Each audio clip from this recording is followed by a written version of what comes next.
하나님 말씀은 베드로전서 3장 1절로 6절 말씀입니다. 한 절씩 교독하시고 6절 마지막 절 합독하시겠습니다. 아내들아 이와 같이 자기 남편에게 순종하라. 이는 혹 말씀을 순종하지 않는 자라도 말로 말미암지 않고 그 아내의 행실로 말미암아 구원을 받게 하려 함이니 너희의 단장은 머리를 꾸미고 금을 차고 아름다운 옷을 입는 외모로 하지 말고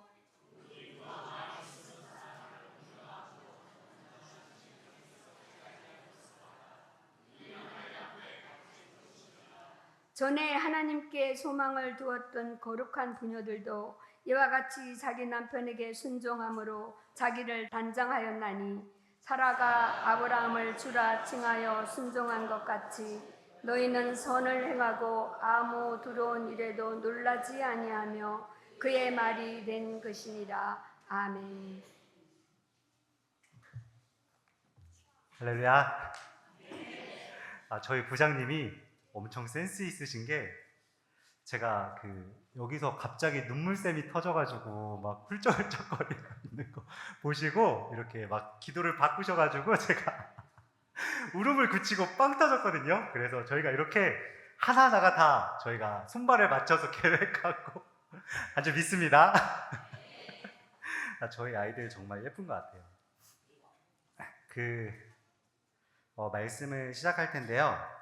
여러분도 혹시 폭삭소가수다라는 드라마 다들 보셨나요? 네! 스포는 안 할게요. 걱정하지 마요. 거기 보면은 그 폭삭소가수다의 배경이 한국 전쟁 직후에 제주도에서 벌어지는 일이에요. 근데 거기서 되게 인상 깊었던 것이 어떤 말이 있냐면은 제주도에서는 여자로 태어나는 것보다 소로 태어나는 게 낫다 라는 말을 드라마에서 쓰더라고요. 보니까 여성분들은 그냥 일만 하고 그냥 밥만 하고 겸상도 같이 안 하는 게 시대적 배경이더라고요. 그래서 되게 충격적이었던 게 박보검 씨는 아시죠? 네, 박보검 씨가 이제 밥을 먹는데 남자 여자 따로 먹는 거예요. 근데 박보검 씨가 자기 아내와 딸을 위해서 반바퀴를 돌아서 같이 밥을 먹었는데 그거를 드라마에서 뭐라고 얘기하냐면은 반바퀴의 혁명이다 라고 얘기를 하는 거예요. 그러니까 그 정도로 그 시대에 여성분들이 그렇게 차별받고 있었다는 거예요. 근데 그 시대보다 더 차별받는 시대가 있었습니다. 어디냐면은 초대교회가 배경인 로마 시대입니다.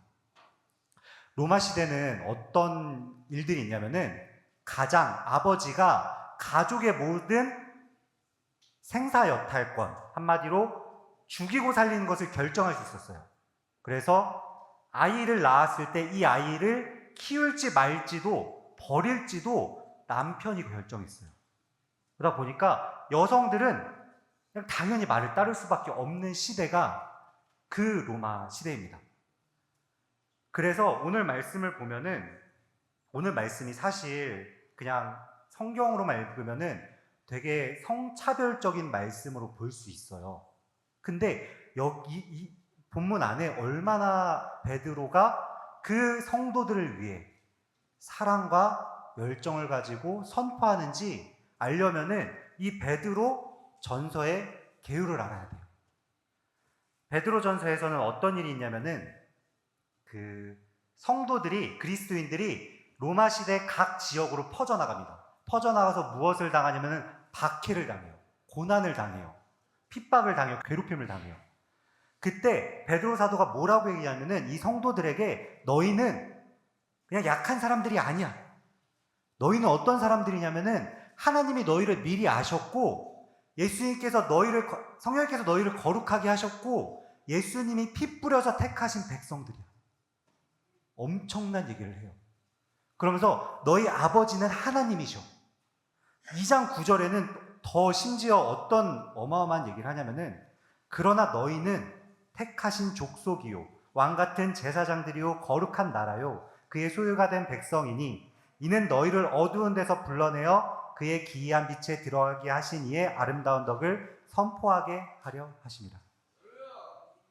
이 시대 사람들은 어떤 사람들이냐면은 차별받고 무시받고 길가에 채 있는 돌멩이 같은 사람들이었어요.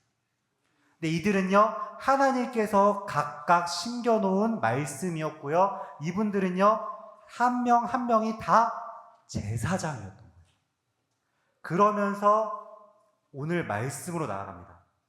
오늘 말씀을 보면은 1절을 보겠습니다. 아내들아, 이와 같이 자기 남편에게 순종하라. 이는 혹 말씀을 순종하지 않는 자라도 말로 말미암지 않고 그 아내의 행실로 말미암아 구원을 받게 하려 함이라. 아내는 무엇을 위해 남편에게 순종해야 될까요? 그냥 때리니까요? 그냥 채찍질하니까요? 마음에 안 들면은 어떻게든지 해코지할 수 있으니까 순종해야 될까요? 아니요. 아내는요, 남편들에게 순종하는 이유는요, 그 남편을 구원하기 위해서입니다. 그러면서 저는요, 이 1절에 이와 같이라는 단어가 항상 묵상할 때마다 너무 눈물이 나는 말씀입니다. 이 이와 같이가 어떤 말이냐면은 앞에서 얘기한 것처럼 이라는 뜻을 가지고 있습니다. 앞에서 무슨 얘기를 하냐면요, 하인들, 노예들에게 너희가 주인을 섬겨라. 너희가 주인에게 순종해라. 그 앞에는 어떤 말씀이냐면 그리스도인들 너희 전체가 로마 총독에게 순종해라. 그리고 왕에게 순종해라. 충격적인 건요, 이 순종의 끝은 어떤 분이냐면요, 예수님이세요. 말씀을 보면요, 2장 21절부터 보면은 이를 위하여 너희가 부르심을 받았으니 그리스도가 너희를 위하여 고난을 받으사 너에게 본을 끼쳐 그 자취를 따라오게 하려 하셨느니라. 그는 죄를 범하지 아니하시고 그 앞에 거짓도 없으시며 욕을 당하시되 맞대어 욕하지 아니하시고 고난을 당하시되 위협하지 아니하시고 오직 공의로 심판하신 이에게 부탁하시며 친히 나무에 달려 그 몸으로 우리 죄를 담당하셨으니 이는 우리로 죄에 대하여 죽고 의에 대하여 살게 하려 하심이라. 그가 채찍을 맞음으로 너희는 나음을 얻었도다. 종들이요, 주인에게 채찍을 맞으면서 주인에게 순종을 하는 건요, 예수님께서 죄가 없으셨지만 우리를 위해서 친히 십자가에 달려 돌아가시는 자기 희생의 사랑. 그 사랑을 실천함으로 무엇을 하냐면은 종은요, 주인을 전도해야 돼요.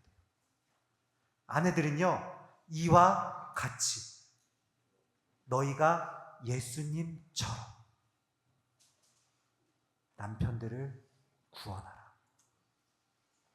여러분, 우리가요, 오늘 제목이요, 성도는 보이는 말씀입니다.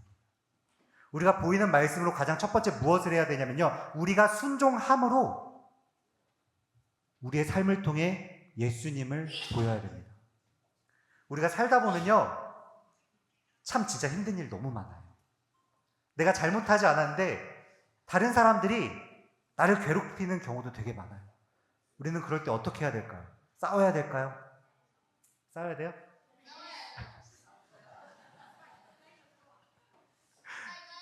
애들은 싸워야죠. 근데 어른들은 싸우면 안 되죠. 예수님께서 싸우지 않고 우리를 위해서 십자가에 달려 돌아가셨으니까요. 예수님께서 우리를 사랑해서, 우리는 다 양 같아서 그릇 행하고 예수님을 핍박하는 자인데 정작 예수님은 그런 죄 많은 우리를 위해서 십자가에 달려 돌아가셨고, 예수님은 우리의 죄를 대신해서 모욕을 당하셨고 우리에게 구원을 주셨으니까요. 이와 같이 우리는 그 예수님의 사역을 본받아서 우리는 그 길을 따라 나가야 하니까요.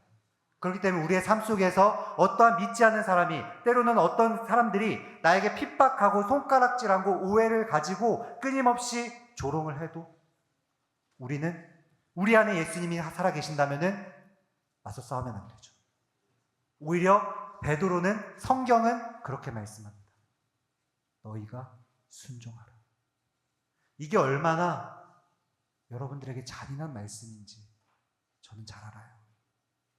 이게 우리 삶 속에서 정작 나가서 실천하면 얼마나 처절한 싸움인지 우리는 모두 알아요. 그런데요, 우리가 이 일을 행해야 되는 이유는요, 단 하나예요. 예수님께서 하셨기 때문에. 사랑하는 성도 여러분, 정말 힘드실 때, 정말 억울할 때, 그 아내가 그 끊임없이 핍박하는 남편에게 순종할 때, 정작 우리의 눈으로 봤을 때는 그 아내가 약한 사람이에요. 그런데요, 성경은요, 그 아내에게 너희는 왕 같은 제사장이다. 너희는 택하신 족속이다. 너희는 이 일을 위해서 하나님께서 손수 하나하나 심겨놓은 말씀이다. 그런 것처럼 여러분, 일상에 가셔서 핍박을 당하더라도 예수님이 희생하신 것처럼 우리 모두 순종하고 희생해서 우리를 통해 예수님이 나타나는 저와 우리 모두가 되길 소망합니다. 두 번째 말씀으로요, 2절에 보니까 너희의 두려워하며 정결한 행실을 봄이라 라고 되어 있습니다. 우리는 순종할 때 어떤 모습을 보여야 할까요? 우리는 누구를 두려워해야 할까요? 이 베드로전서의 말씀을 보면요, 우리는요 하나님을 두려워해야 돼요. 정작 나를 해코지하는, 나를 어떻게든지 할 수 있는 남편을 두려워하는 것이 아니라요, 우리는 하나님을 두려워해야 돼요. 그 하나님을 두려워하는 모습을 통해서요, 남편이요 말씀을 들을 수 있다는 거예요. 이 남편은 어떤 사람이냐면요, 어리석은 사람이에요. 여러분들은 똑똑한 사람이라고 자부심을 가져도 좋습니다. 왜냐하면 여러분들은요 복음을 듣고 믿었으니까요. 근데 세상에 많은 어리석은 사람들은 복음을 듣고 진리를 들어도 그 진리가 진리인지 모릅니다. 믿지 않습니다. 그때 아내들이 해야 될 것, 보이는 말씀, 그리고 하나님을 두려워합니다. 자, 보면요 남편들이 봤을 때 이상하게 생각할 수 있습니다. 왜 내가 이 아내를 때릴 수 있는데, 내가 이 아내를 해코지할 수 있는데 이 아내는 왜 나를 두려워하지 않지? 그리고요, 우리가 이 말씀을 빼먹었어요. 죄송해요. 우리가 코로나 이후에 기독교인들, 개신교인들의 이미지가 어떤 이미지를 갖게 됐냐면요, 이중적이다, 약간 계산적이다, 좀 약간 믿을 수 없다라는 이미지를 가졌다고 이렇게 통계에 나와 있는데요, 그게 왜 그럴까에 대해서 제가 생각을 해봤어요. 도대체 왜 우리는 이럴까? 우리는 왜 이런 오해를 받아야 될까? 왜 우리는 이런 부정적인 이미지를 가져야 될까? 보니까요, 우리가요 하나님을 두려워하는 것이 아니고요, 세상을 두려워하고 있었더라고요. 교회에 세상의 가치가 들어와서 하나님의 말씀대로 살아가는 것이 아니라 세상이 원하는 대로 돈이라든지 여러 가지 물질이라든지 하나님을 더 넘어서서 섬기는 수많은 것들, 그것을 추구하며 그것을 바라보며 나아온 결과 수많은 사람들, 믿지 않는 사람들을 보기에 우리는요 그런 오해를 받고 있는 거예요.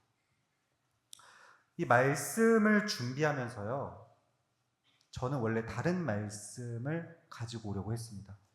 예수님께서 어린아이의 손을 잡고 너희가 이 어린아이를 섬기는 것이 나를 섬기는 것과 같다라는 말씀을 가지고 나오려고 했는데, 이 말씀을 묵상하던 중에 저희 부서가 떠올랐습니다. 저희 아이들 되게 순수해요. 되게 사랑스러운데, 얘들아 이럴 때는 조금 너의 달란트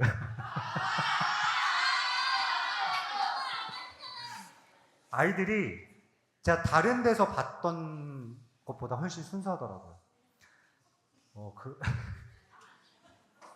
그러면서 정말 솔직한 마음으로 이런 생각을 해요. 이 아이들이 더 좋은 사역자를 만날 수 있지 않았을까? 그런 생각을 하는데, 그런 생각을 하는 한편에 어떤 생각이 드냐면은 저희 아이들과 선생님 생각이 드는 거예요. 저희 선생님들이 어떤 분들이냐면은 참 되게 항상 감사함을 갖고 있는데, 사역을 위해, 전도를 위해 매출을 포기하시는 분도 계세요. 복음을 전하기, 전도하기 위해. 어떤 분은요, 회사에서도 일을 하는 와중에 항상 교회와 부서를 생각하는 분이 계세요.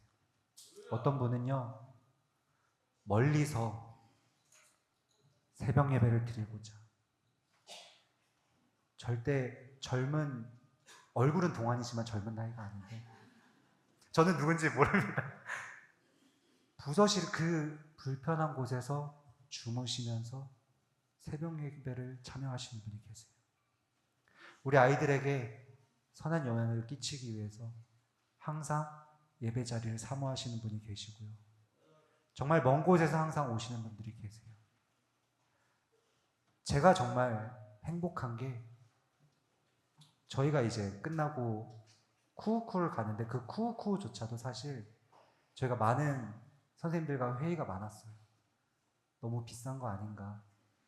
교회에 소중한 헌금인데 이게 너무 함부로 쓰이는 게 아닌가? 그런데도 우리 아이들이 애슐리는 그만 가고 싶어요.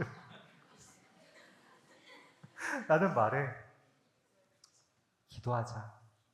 그 아이들이 원하는 걸 하자. 저한테도 이런 말씀을 해주세요. 전사님, 사역하시는데 어떠한 제한도 하지 마세요. 돈 걱정하지 마세요. 어차피 저희는 항상 부족합니다. 왜냐하면 항상 아이들에게 들어가니까. 그렇게 세상을 두려워하지 않고 하나님을 두려워함으로 하나님을 위해 헌신하는 저희 소년부 선생님이고요. 그 선생님의 사랑을 받아서 이렇게 자라나는 소년부 학생들입니다. 여러분,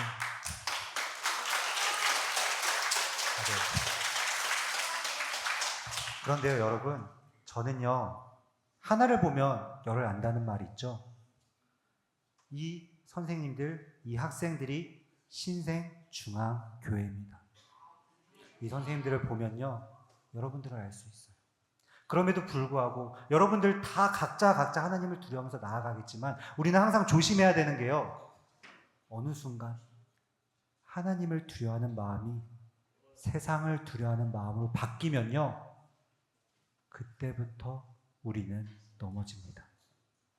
오늘 말씀 2장 1절, 너희는 하나님을 두려워하라. 사랑하는 성도님, 하나님을 두려워하십니까? 하나님을 두려워함으로요, 우리는요, 그 하나님을 두려워하심을요, 사람들에게 보여야 돼요. 세상을 두려워하고 나를 핍박하는 사람을 두려워하고 내가 불편한 사람을 두려워하는 게 아니라요, 그들이 불편해서 순종하는 것이 아니라요, 하나님을 두려워하기,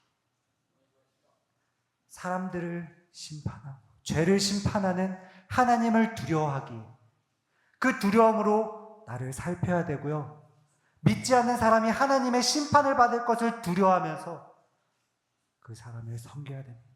그런 것처럼 우리의 삶 속에서 하나님을 두려워함으로 서로를 섬기는 우리 신생의 성도님이 되길 소망합니다. 네, 세 번째, 빨리 끝낼게요. 세 번째로 2절 후반부부터 6절까지 다 읽겠습니다.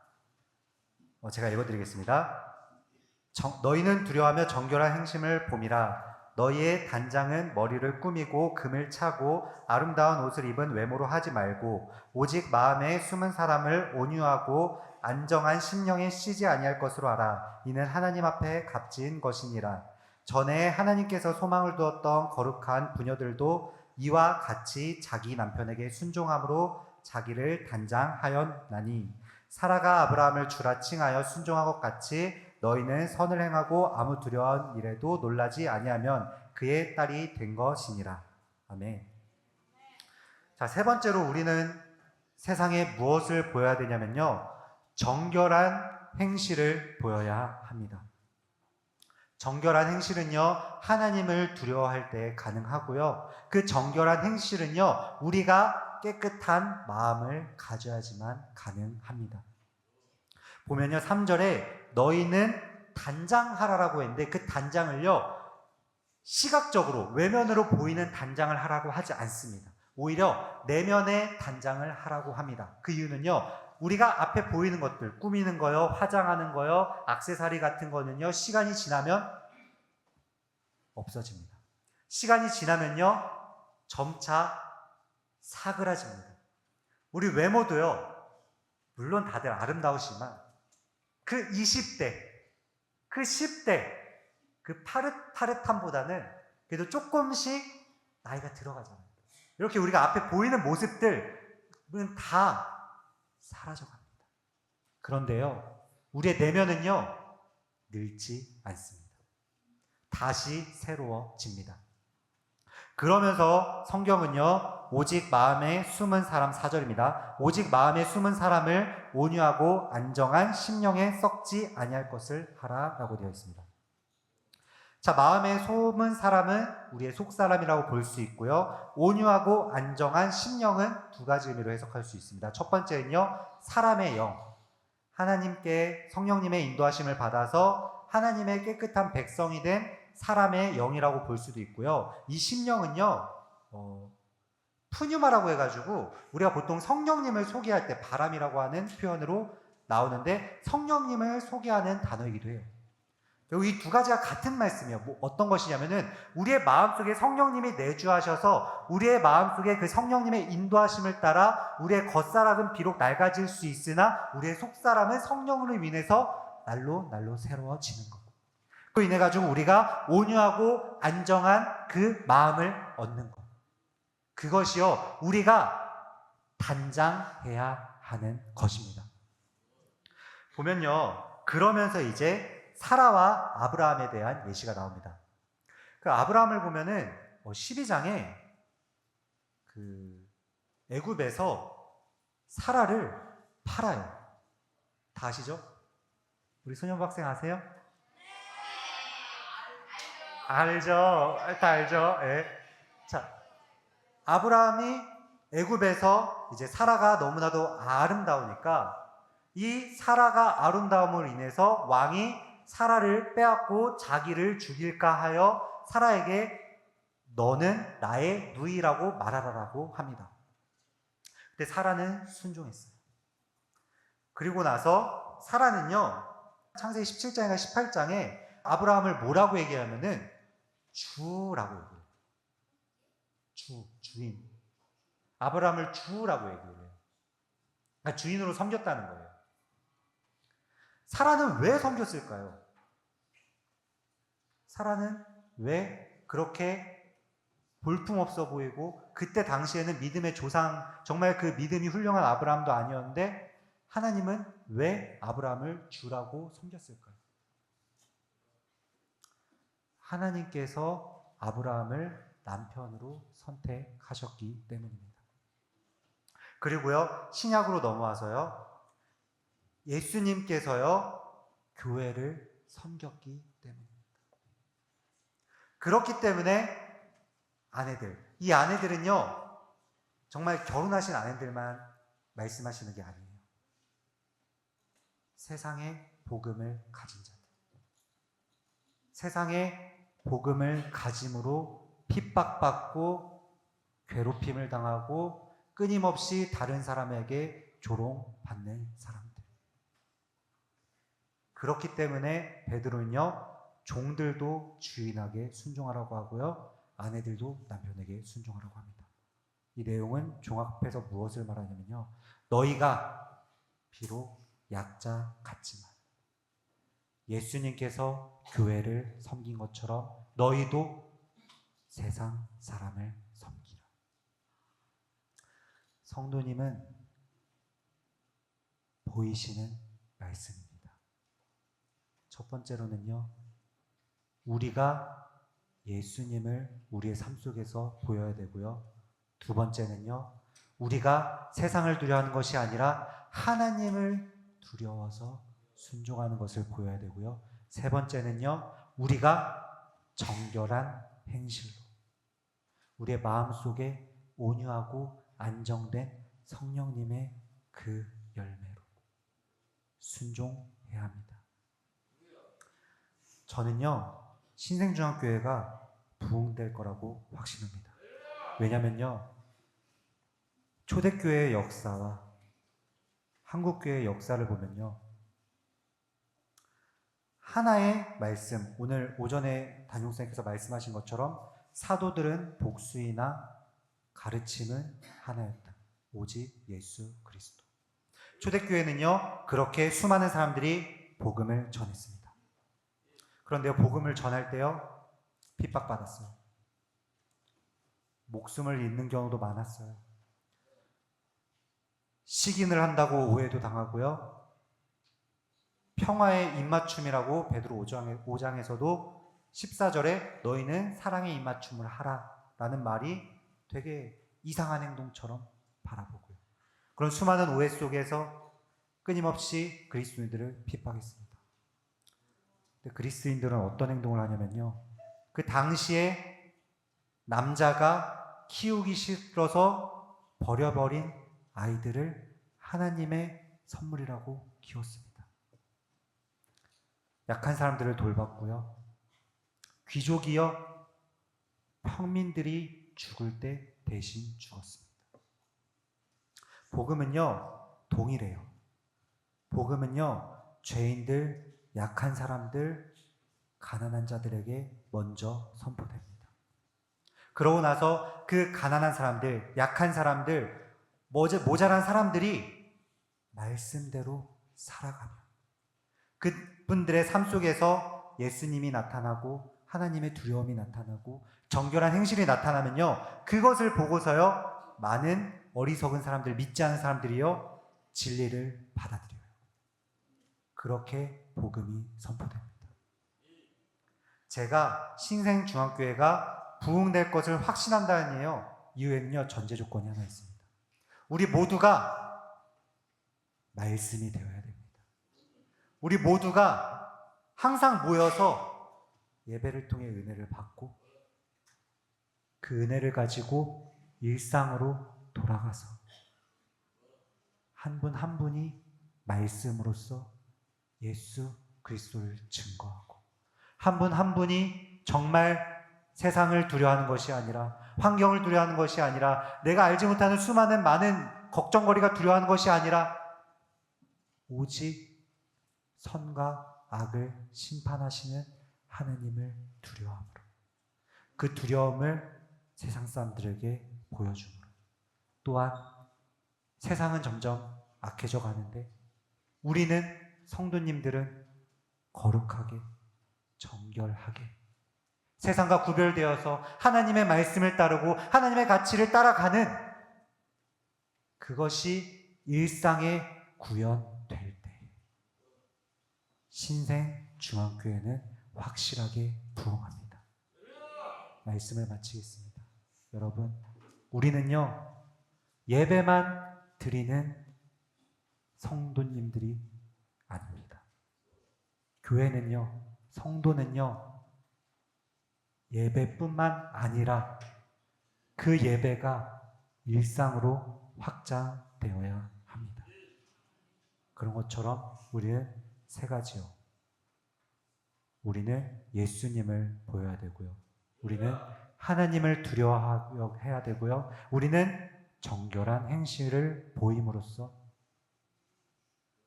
말씀이 될 때에 하나님께서 그 각 사람 한 사람을 기뻐하셨듯이 그들을 존귀히 여겼듯이 우리들도 하나님께서 기뻐하시고 하나님께서 존귀하게 여기실 것입니다. 그런 것처럼 우리 모두 이 말씀을 가지고 항상 예배에 힘쓰되 그 예배가 삶으로 확장되는 우리 귀한 신생의 성도님들 되길 소망합니다. 기도하겠습니다. 우리 모두 합심하여 기도하겠습니다. 사랑하신 하나님 아버지, 주님, 저희가 말씀을 통해 배웁니다. 주님, 우리가 아무것도 몰랐을 때는 단지 아내에게 너희가 참아라, 너희가 견뎌라 라는 말처럼 들렸을 수 있지만 성경은 가장 연약한 자에게, 아무것도 할 수 없는 사람들에게 너는 하나님의 아들이야, 너는 내가 택한 백성이야, 너는 내가 손수 심어놓은 말씀이야, 그리고 내가 너희를 통해서 이루고자 하는 뜻이 있어.